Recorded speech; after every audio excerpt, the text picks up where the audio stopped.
Zuppa di ciliege, a dessert from San Marino. Serves 4.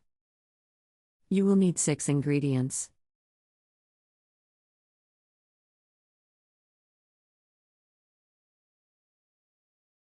Step 1.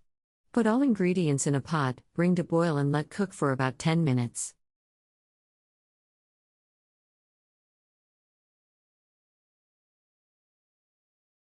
Step 2. Drain cherry liquid a pan.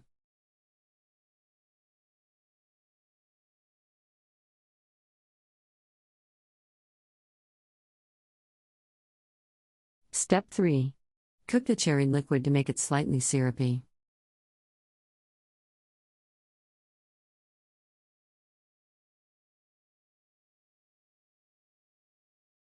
Step 4. Add the cherries back and refrigerate until serving.